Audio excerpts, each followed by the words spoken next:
చివరగా ఇంకొక మాట అధ్యక్ష, ఒక జర్నలిస్ట్ గురించి మాట్లాడాడు. జర్నలిస్ట్ ఏదో పెడితే కేసు పెట్టిరని.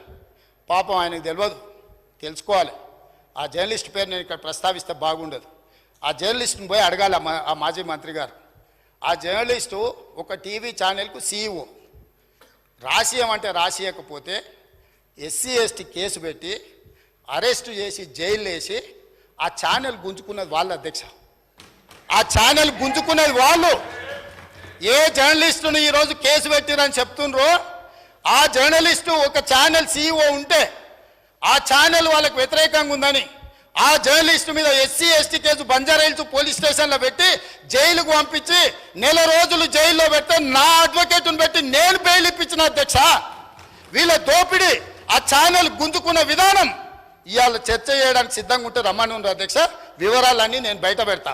మీరా ముసల్కన్నీరు గార్చేది ఏ జర్నలిస్టునైతే మీ మాట ఇంటలేదని ఆమె సొంతంగా కష్టపడి పెట్టుకున్న ఛానల్ గుంజుకోనికే ఎస్సీ ఎస్టీ కేసు పెట్టి ఆడపిల్లని జైలుకు తోలిన పాపం ఊరికే పోదు. అందుకే ఇవాళ మీ ఇంట్లో జైల్లోకి పోతున్నారు అధ్యక్ష. మంది ఆడబిడ్డలను జైలుకు తోలినందుకు ఆ నొప్పి తెలవడానికే మంది పిల్లలు జైల్లోకి పోతుంటే ఆడపిల్లలను కూడా కేసులు పెట్టి జైలుకు తోలినందుకు ఇవాళ ఆ రౌండ్ మీకు వచ్చింది అధ్యక్ష.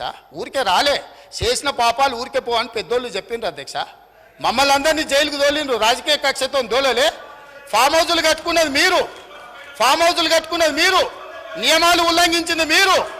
వాటిని బయట పెట్టినందుకు జైల్లో పెట్టి డిటెన్షన్ సెల్లో పెట్టిరు అధ్యక్ష. నన్ను 16 రోజులు ఒక్క మనిషి లేకుండా ఐఎస్ఐ తీవ్రవాదులను ఎక్కడ పెడతారో అట్లాంటి డిటెన్షన్ సెల్లో నన్ను 16 రోజులు పెట్టిండ్రు అధ్యక్ష చెర్లపల్లిలా.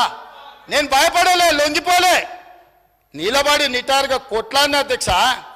మీరు జైలుకు తోలితే భయపడటోళ్ళు ఎవరు లేడు. అబద్ధాలు చెప్పి ప్రజల్ని మభ్యపెడితే ప్రజలేం అమాయకులు కాదు. మీరు చేసిన అన్యాయాన్ని కళ్ళతో చూసిండ్రు కాబట్టే మనకు ఎన్నికల్లో గుండు సున్నా ఇచ్చారు అధ్యక్ష.